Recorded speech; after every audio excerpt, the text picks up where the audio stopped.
आपल्या सर्वांचं आराध्य दैवत श्री छत्रपती शिवाजी महाराज यांच्या पवित्र स्मृतीस विनम्र अभिवादन करतो। आज आपण सर्वजण अशा कार्यक्रमाला उपस्थित आहोत की ज्यांच्याविषयी महाराष्ट्रातल्या सर्वसामान्य मराठी माणसाच्या मनामध्ये एक वेगळं आदराचं स्थान आहे। सूर्य चंद्र असेपर्यंत ज्यांचं नाव कायम अजरामर राहणार आहे आणि ते आपल्या गावचे सुपुत्र आहेत।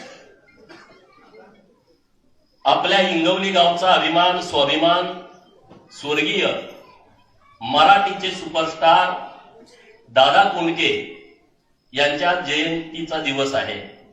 मी आपल्या सर्वांच्या वतीनं दादांच्या पवित्र स्मृतीस कोटी कोटी अभिवादन करतो। दादांचं भव्य दिव्य स्मारक व्हावं ही आपल्या गावातल्या गावकऱ्यांची इच्छा होतीच, नुसत्या गावातल्याच लोकांची नाही। दादांच्या वरती जीवापाड प्रेम करणाऱ्या प्रत्येक मराठी माणसाला वाटत होतं की दादांच्या संदर्भामध्ये काहीतरी स्मरणात राहावं अशी बाब महाराष्ट्रामध्ये घडावी आणि म्हणून स्वर्गीय दादांचं भव्य दिव्य स्मारक त्यांच्या जन्मगावामध्ये म्हणजे इंगवलीमध्ये उभा करण्याचा संकल्प जो स्वर्गीय दादा कोंडके स्मारक समिती इंगवलीकरांनी केलाय तो पूर्ण करण्याचा शुभारंभ आज महाराष्ट्राचे लोकप्रिय मुख्यमंत्री आदरणीय देवाभाऊ यांच्या नेतृत्वामध्ये महाराष्ट्रातल्या 28,000 ग्रामपंचायतीचं नेतृत्व ज्यांच्या हातामध्ये दिलेलं आहे, गावगाड्याचा विकास करण्याचं धोरण ज्यांनी महाराष्ट्रामध्ये राबवलंय, असे मान खटावचे पाणीदार आमदार आणि महाराष्ट्राचे कार्यसम्राट ग्रामविकास खात्याचे मंत्री माननीय जयाभाऊ गोरे यांच्या सहकार्यानं या स्मारकाचं आज भूमिपूजन होत आहे। मी जयाभाऊंचं जोरदार टाळ्यांमधून आपण स्वागत करावं अशी तुम्हाला विनंती करतोय। आज नुसतं आम्ही इकडे आलेलो नाही आहे, आम्ही विधान परिषदेचे आमदार माजी मंत्री माननीय सदाभाऊ यांचा आमदारकीचा फंड या कामासाठी पहिल्यांदा दिलेला आहे आणि त्याचं भूमिपूजन आज आपल्या सर्वांच्या उपस्थितीमध्ये होतंय। सदाभाऊंच्यासाठी सुद्धा जोरदार तुम्ही टाळ्या वाजवल्या पाहिजे। व्यासपीठावरती दादा यांचे पुतणे माननीय विजय कोंडके साहेब, त्यांचे नातू IRS माननीय सचिन कोंडके साहेब, माननीय आमचे प्राण डॉक्टर विक्रम मांदल साहेब, व्यासपीठावरती उपस्थित या विभागाचे प्राण माननीय खरात साहेब, तहसीलदार माननीय नजर साहेब, आपले बीडीओ साहेब पण इथं उपस्थित आहेत, पंचायत समितीच्या सदस्य माननीय तृप्ती मॅडम इथं उपस्थित आहेत, आपल्या गावच्या सरपंच सारिकाताई त्याही व्यासपीठावरती उपस्थित आहेत, माननीय गायकवाड साहेब उपसरपंच आपल्या गावचे ते या व्यासपीठावरती उपस्थित आहेत, अन्य सगळे मंडळी आणि तुम्ही सर्वजण गावकरी की आज खरं तर मला बांदल साहेबांचे भाऊ सागरदादा बोलले की आमच्या गावामध्ये जत्रेचा कार्यक्रम आहे, असं वातावरण गावामध्ये तयार झालेलं आहे। माता भगिनी सहित वडीलधारी सगळी मंडळी या कार्यक्रमासाठी सकाळपासून इथं थांबून आहेत। तुम्हा सर्वांचं मी मनपूर्वक आभार मानतो आणि आमचे पत्रकार मित्र पण आवर्जून आलेले आहेत। आता दादांचं स्मारक व्हावं असं आम्हाला का वाटलं असं विजय भाऊ त्यांच्या भाषणामध्ये बोलले। अरे आम्ही काही निमित्त आहोत या सगळ्या बाबतीमध्ये, दादांच्या बद्दल कुणाला आदर नाही। मराठी भाषा ज्याला कळते त्याला दादा माहित आहे, इतर भाषामध्ये पण मला वाटतं गुजरातीमध्ये पण हिंदीमध्ये पण त्यांचे पिक्चर आलेले आहेत। असा कलाकार होणेच नाही जो स्वतः लिहितो, स्वतः गातो, स्वतः गाणी पण लिहितो, स्वतः दिग्दर्शन करतो, स्वतः निर्माता असतो, स्वतः नायक पण असतो, असा दुसरा कलाकारच आपल्या महाराष्ट्रामध्ये नाही आणि पुढे पण असा काही कलाकार होईल अशी काही शक्यता नाही। इतकी क्षमता इतकी ताकद ही स्वर्गीय दादांच्या मध्ये होती आणि मग लोक त्यांच्यावरती टीका करायची, दादा डबल मिनिंग बोलतात। अरे मराठी भाषा तशी आहे ना, आपण गावात हे चमाईला दादा काय वेगळं बोलत होते, घरात आपण सहज बोलत असताना तुझ्या मायला अमकं तमकं फलानं सगळे शब्द आपण घरात वापरतो. दादानी दुसरं काही केलं नाही. जे गावात होतं ते त्यांनी पिक्चर मध्ये नेलं. ह्याच्यापेक्षा वेगळं काहीच केलं नाही. कुणाला ते पटो वगैरे न पटो. म्हणजे वाड्या वस्त्यावरती काय चालतंय, गावात काय चालतंय, धनगरवाड्यामध्ये काय चालतंय, वंजाऱ्यांच्या पाड्यावरती काय चालतंय, आदिवासींच्या पाड्यामध्ये काय चालतंय, बारा बलुतेदारांचं काय चालतंय, हे सगळं त्यांनी गावात अनुभवलं. म्हणून त्यांनी ते पिक्चर मध्ये आणलं. ते पिक्चर मधनं लोककलेत आले नाहीत, लोककलेतून ते पिक्चर मध्ये गेले. आणि त्यामुळं आज इतकं मोठं मराठीचं नाव जे आहे त्यामध्ये दादांचा सुद्धा सिंहाचा वाटा आहे. विजय भाऊनी त्यांचे काही त्यांनी तर सोबतच काम केलं, ते भाग्यवान आहे. आम्ही कमनसिबी आहोत. आम्ही हे दादांना आम्ही प्रत्यक्षात बघू शकलो नाही. आज असते तर आमचे ते चांगले मित्रच असते असं आम्हाला वाटतंय. कारण आम्ही बघू शकलो नाही, हे आमचं दुर्दैव आहे. चुकून मांडेकर साहेबांचं माझ्याकडून नाव राहिलं. आपल्या या विधानसभा मतदारसंघाचे आमदार साहेब, त्यांचाही मनपूर्वक आभार व्यक्त करतो. आणि 70 लाखाचा निधी त्यांनी दिलाय, त्याबद्दल त्यांचं धन्यवाद देतो. खरं तर काम तुमचंच आहे. आम्ही आपलं पुरवले म्हणून आलोय. जयाभाऊ तुम्हाला मदत करायला आली तर जयाभाऊ तुम्ही म्हटलं की आता जयाभाऊनी सगळ्या मतदारसंघावरतीच लक्ष दिलं पाहिजे. जयाभाऊंच्याकडे आता ग्रामीण भागाची जबाबदारी आहे आणि आपण सगळे गावाकडे राहणारी लोक आहोत. आणि जयाभाऊचं खातं असं आहे, जन्मल्यापासून मृत्यूपर्यंत सगळं त्यांच्या खात्यात मिळतंय.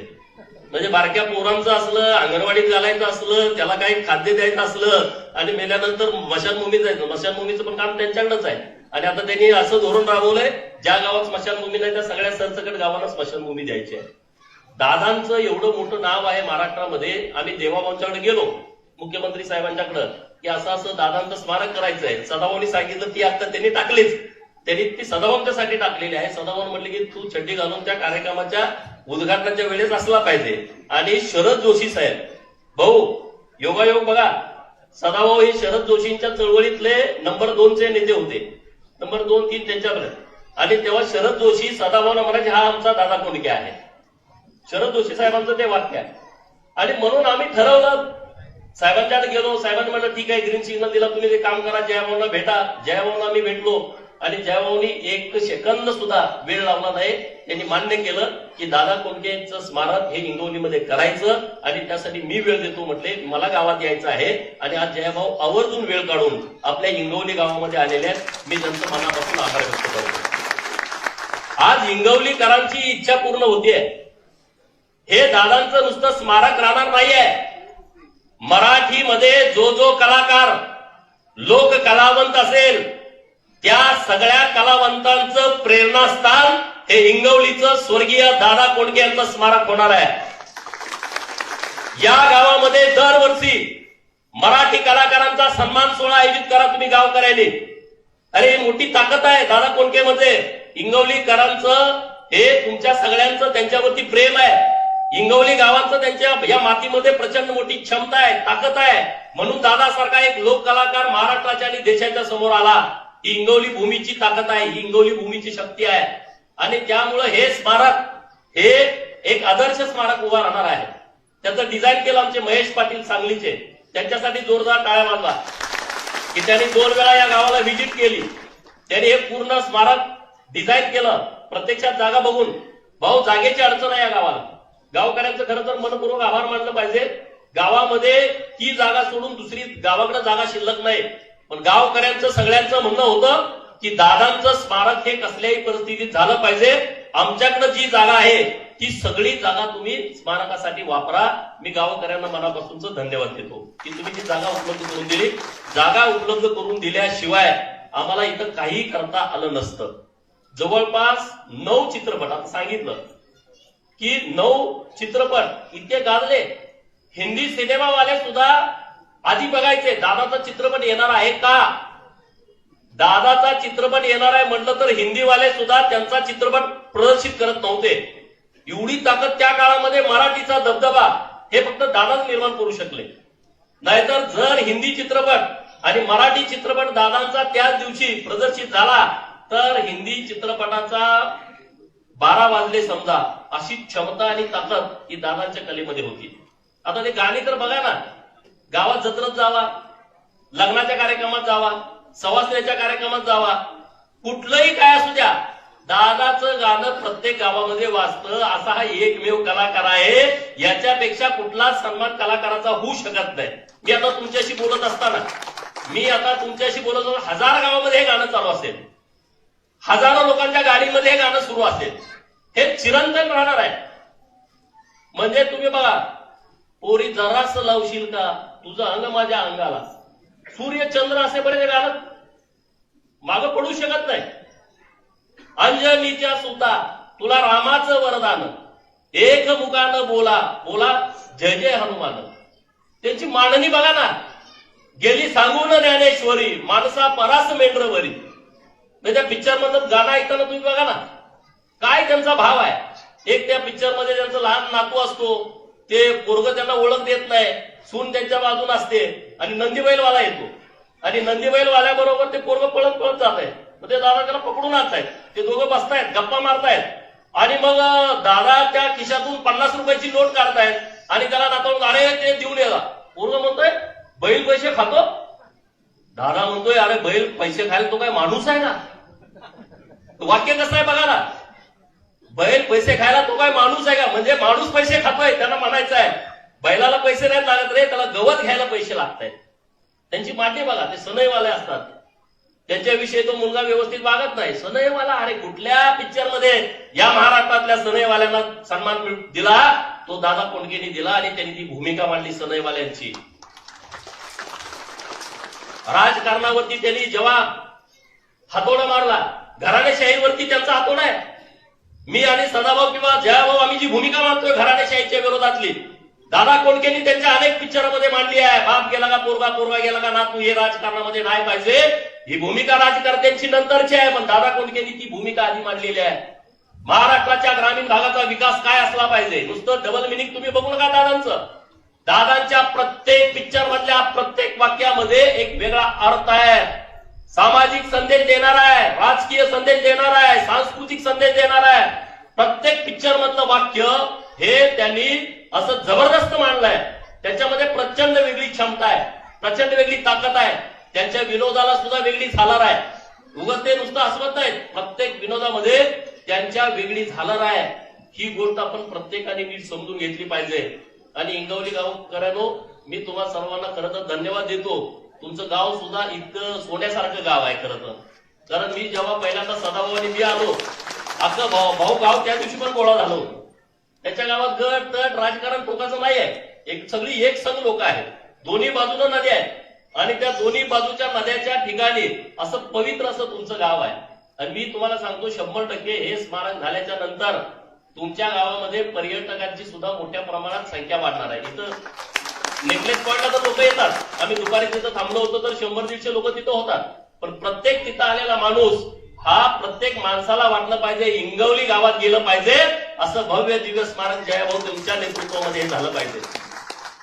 जयाभाऊकडे मी आणि सदाभाऊ गेले काहीतरी नवीन तुम्ही घेऊन येताय आणि माझ्या मागे काहीतरी लावताय, परंतु ते आम्हाला बोलतात, परंतु ते काम करणारा माणूस आहे. आज महाराष्ट्रामध्ये आपण देवाला मानणारे लोक आहोत. देवाभाऊंच्या नेतृत्वामध्ये मागच्या 2.5 वर्षामध्ये 400 तीर्थक्षेत्र 5 कोटी रुपयाचा निधी माननीय मुख्यमंत्री देवाभाऊंच्या नेतृत्वामध्ये दिला आणि आता तो वारसा पुढे घेऊन जयाभाऊ चाललेले आहेत.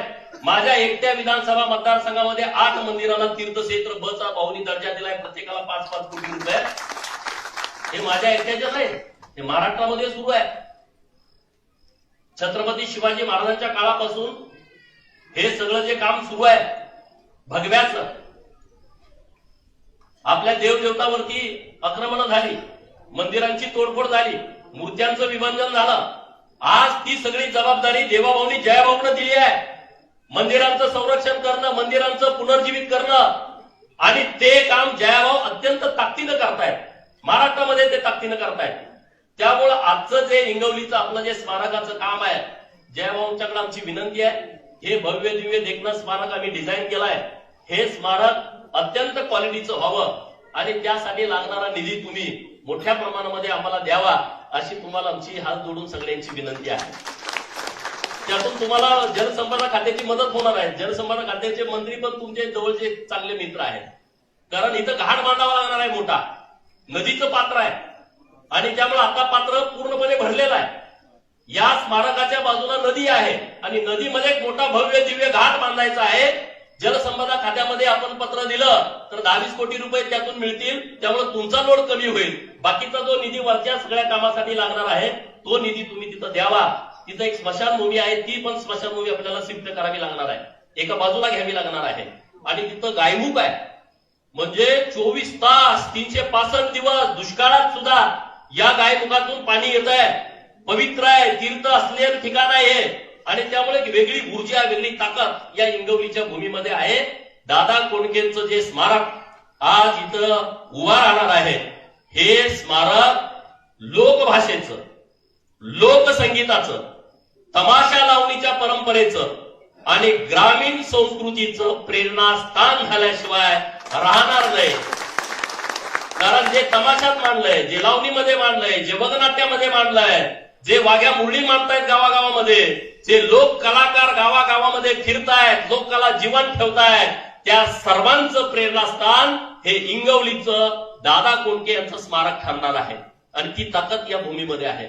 आमचे बांदल साहेब, प्राण साहेब आहेत, मी त्यांना फोन केला की मला भोर तालुक्यामध्ये दादा कोंडकेंच्या गावाला जायचं आहे. प्राण साहेब म्हणले माझंच गाव आहे ते, आणि कोंडके फॅमिलीचं आमचं जीवाभावाचं संबंध आहेत म्हणले. आमच्या घरी ते यायचे म्हणले, मुंबईत आल्याच्या नंतर बसायचे, उठायचे, आमच्याशी बोलवणार. बरं झालं म्हटलं, आणखी आपल्याला चांगलं काम करता येईल. त्यांनी वेळ काढला, ते आले इथं, गावातली सगळी लोक थांबली, तुम्ही सगळे जण आमच्या सोबत आला, फिरला, बोलला, सगळी चर्चा केली आणि मग आजचा दिवस आलेला आहे. दादा कोंडके यांच्या जयंतीच्या निमित्तानं मी त्यांच्या पवित्र स्मृतीस कोटी कोटी अभिवादन करतो. जयाभाऊंना पण धन्यवाद देतो की त्याचा खूप व्यस्त कार्यक्रम आहे. सांगली जिल्हा, सातारा जिल्हा आणि सोलापूर जिल्ह्याचे पालकमंत्री आहेत, पूर्ण वेळ ते बिझी आहे. पण आम्ही विनंती केली की तुम्ही इकडे आलं पाहिजे आणि त्यांची इच्छा होती की या स्मारकाच्या भूमिपूजनाला यायचं. आज ते आलेले आहेत. भव्य दिव्य स्मारकाचा सोहळा पण पार पडलेला आहे. आता पुढं राज्याचे मुख्यमंत्री महोदय देवाभाऊंना घेऊन येऊन ते स्मारक पूर्ण करून लोकार्पणाच्या कार्यक्रमाची सर्व जबाबदारी माननीय ग्रामविकास मंत्री महोदय जयाभाऊंच्याकडे आहे. बरोबर ना? जोरदार टाळ्या वाजून सांगा तुम्ही त्यांच्यावरती जबाबदारी टाका की राज्याचे मुख्यमंत्री महोदय आले पाहिजेत आणि त्यांच्या हस्ते या, कारण मुख्यमंत्री महोदय जे उपेक्षित वंचित आहेत ना नायक, आता जीवा माल्यांच्या स्मारकाला निधी दिला. जीवा माल्यांच्या स्मारकाची का नाही आठवण झाली हो कुणाला? छत्रपती शिवाजी महाराजांच्यासाठी स्वतःचा जीव धोक्यात घालणारा जीवा माले, छत्रपती शिवाजी महाराज पन्हाळगडावरतून खाली जाताना शिवाकाशीताना माहित होतं की आता तिथं गेल्यानंतर मृत्यूच आहे. छत्रपती शिवाजी महाराजांसारखा हुबेहूब दिसणारा शिवाकाशी, त्यांना सांगितलं की तुम्ही महाराज म्हणून खाली जायचंय. त्यांना माहित आहे मी आता पालखीत बसणार आहे. महाराजांनी बोलून घेतलं की जबाबदारी तू पार पाडायची आहे. वीर शिवाकाशीत काय म्हणताय? अरे छत्रपती शिवाजी महाराज म्हणून मला जन्माला येता आलं नाही, परंतु छत्रपती शिवाजी महाराज म्हणून मला मृत्यू येणार आहे, हे माझं परमभाग्य आहे. मागच्या अनेक जन्माचं मला पुण्य आहे. वीर शिवाकाशीत कुणी लक्ष दिलं नाही, आपलं सरकार देतंय. प्रतापगडाच्या पायथ्याशी सुद्धा जीवा मालेंचं स्मारक करायचा निर्णय सरकारनं घेतलेला आहे. हे जे उपेक्षित लोक आहेत, वंचित लोक आहेत, या लोकांना न्याय देण्याची भूमिका महाराष्ट्राच्या मुख्यमंत्री महोदयांची आहे. अरे मराठीचा सुपरस्टार दादा कोंडके आहे, हिंदीचा सुपरस्टार अमिताभ बच्चन आहे आणि महाराष्ट्राच्या विकासाचा सुपरस्टार राज्याचे मुख्यमंत्री माननीय देवेंद्र फडणवीस साहेब आहेत. आणि त्या सुपरस्टारची ही सगळी टीम आहे. रात्रीचा दिवस करणारी मंडळी मंत्रिमंडळामध्ये आहेत, तरुण आहेत, तडफदार आहेत, काम करणारी लोक आहेत. आणि अशा लोकांच्या माध्यमातून महाराष्ट्रामध्ये सर्वदूर गावगाड्यामध्ये विकास करण्याचं धोरण हे आमच्या सरकारने घेतलेलं आहे. आणि सरकारचे मंत्री आमचे जयाभाऊ सारखे रात्रंदिवस त्यासाठी पळतायत, मेहनत घेत आहेत. मागचे 2 महिने मी त्यांना बघितलं, रात्रंदिवस इथं तिथं. निवडणुका झाल्या मागे विधान परिषद झोपला का नाही मला माहितच नाही. जयाभाऊ तुम्ही झोपले का नाही माहितच नाही. सांगलीत आले, सांगलीच्या प्रत्येक तालुक्यात जायचं, सातारातल्या प्रत्येक तालुक्यात जायचं, सोलापूर जिल्ह्यातल्या प्रत्येक तालुक्यात जायचं. विधान परिषदेच्या निवडणुकीच्या वेळेस रात्रंदिवस त्यांनी मेहनत घेतलेली आहे.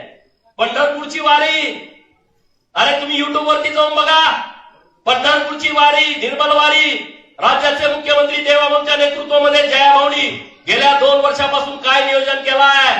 अरे वारकऱ्यांचं चरण स्पर्श, चरण सेवा, अरे सगळ्या वारकऱ्यांच्या पायाला तेल लावून मॉलिश करायचं काम राज्य सरकारच्या माध्यमातून होत आहे. आणि ते वारकरी आशीर्वाद देत आहेत. भाऊ तुम्ही ते बघा व्हिडिओ एकदा, गाडीत जाताना बघा त्या वारकऱ्यांना तुम्ही जे सुविधा केंद्र केलेले निवारा केंद्र सगळ्या पावसाचे दिवस असतात, सगळं किच. आज तुम्ही त्या सगळ्या जे नियोजन करताय ना, हे खरं तर वारकऱ्यांचे प्रचंड आशीर्वाद हे तुम्हाला आणि देवभावना लागणार आहे. प्रचंड आशीर्वाद. हे रात्रंदिवस सगळे हे मंडळी मेहनत घेत असतात, सगळी लोक इतकं काम आणि निर्मल. दुसऱ्या दिवशी गावं स्वच्छ, दुसऱ्या दिवशी पंढरपूर स्वच्छ. पंढरपूरचा आमचा जवळचा संबंध आहे. 15 दिवस लोक आजारी पडायची दुसऱ्या दिवसापासून आणि 5 दिवस गावातील लोक गायब असायची. आता परवा गेल्यानंतर सांगितलं की 5 दिवस आम्ही वारीच्या काळात गायब व्हायचो, आता आम्ही गाव सोडत नाही, उलट आम्ही वारकऱ्यांच्या स्वागतासाठी गावामध्ये राहतोय. हे सरकारनं काम हातामध्ये घेतलेलं आहे. आपल्या गावातून वारकरी मंडळी आहे. विठ्ठल रुक्मिणीचं मंदिर गावामध्ये आहे आणि दादा कोंडके यांच्या एकता जीव मध्ये पण आम्ही ते विठ्ठल रुक्मिणीचे आम्ही सगळे भक्त आहोत. आम्ही ते वाचलं एकता जीव मध्ये. एकता जीव पुस्तक सगळ्यांनी वाचलं पाहिजे भाऊ, तुम्ही पण वाचलं पाहिजे. कारण एवढा मोठा सुपरस्टार माणूस म्हणजे त्या लेखिकेने त्यांची मुलाखत घेतली की बाबा तुमच्यावरती आता आत्मचरित्र लिहायला पाहिजे. दादांनी त्यांना मान्यता दिली. परत दादांच्याकडे त्या बोलायला गेल्या. दादा सगळं असं काय एकदम खुलं बोलणार. त्यांनी सांगितलं की आम्ही काही तुमचं आत्मचरित्र लिहित नाही का, तर तुम्ही स्पष्ट बोलत नाही. मग म्हणजे ठीक आहे, मी एकदम खुला बोलतो ह्या सगळ्या विषयावरती. आणि त्यांनी सगळं लिहिलंय. शेवटचं पान वाचल्यानंतर खरं तर सगळ्याच्या मनाला वेदना होते. मला पण विचार पडतो, अरे काय दादानी हे सगळं शेवटच्या पानावरती लिहिलंय की मी आता एकटा आहे, माझ्याकडे सगळा पैसा आहे, माझ्याकडे संपत्ती आहे, माझ्याकडे सगळं आलिशान सगळी व्यवस्था आहे, पण मी आता एकटा पडलोय. शेवटची 2-3 पानं वाचल्याच्या नंतर प्रत्येक मराठी माणसाच्या डोळ्यामध्ये अश्रू येतील असं ते सगळं लिखाण लिहिलेलं आहे. त्यांच्या सगळ्या चित्रपटाच्या संदर्भात, त्यांच्या व्यावसायिक क्षेत्राच्या संदर्भात किंवा ते राजकारणामध्ये पण टॉपला होते. कोल्हापूरचं भाषण ऐकल्यानंतर बघा तुमच्या आज पण सगळे लोक खळखळून हसतायत. म्हणजे त्यांनी मला वाटतं शिवसेनेचा इतकं स्टार प्रचारक म्हणून त्यांनी काम केलेलं आहे. त्या काळामध्ये त्यांनी भूमिका मांडलेली आहे. मग शिवसेनेने पण का लक्ष दिलं नाही मला कळलं ना. दादा आमच्याकडं तुम्ही नाराज होऊ नका. नाही पण एवढं त्यांनी काम नाही पूर्वी मला माहित नाही त्यांचं एवढं, परंतु एवढं त्यांनी सगळं इतकं मोठं काम केलं होतं. एक वक्ता कसा असावा, भूमिका कशी मांडावी आणि ते पण डबल मिनिंग भूमिका कशी मांडावी त्यांच्या भाषणातून तुम्ही सगळेजण ऐकू शकता. त्यामुळे असा एक अवलिया, एक वेगळा हास्य, लोकांना हसवणारा, लोकांना खिळवणारा, 4-4 तास इच्छा माझ्या पुरी करामध्ये. एका पिक्चर करणं ठीक आहे, त्याला रिटेक करता येतं. नाटकामध्ये रिटेक नाही ना. नाटकाला सगळं तर स्टेजवरतीच सगळं करावं लागतंय.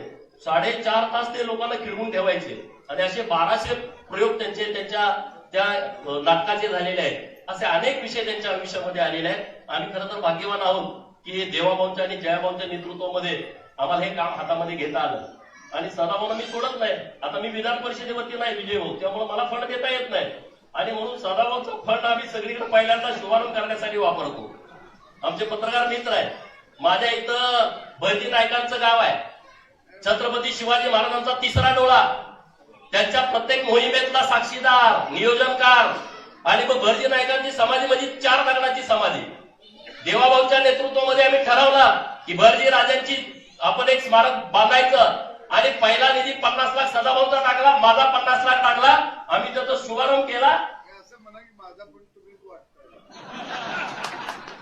नाही पण त्यामुळे आपल्याला बरोबर दोघांना तुम्ही आता सगळी जबाबदारी जयभाऊंकडे दिलेली आहे. त्यामुळे परत एकदा तुम्ही सगळे या कार्यक्रमाला उपस्थित राहिला त्याबद्दल धन्यवाद. जय हिंद, जय महाराज. यानंतर बोलतोय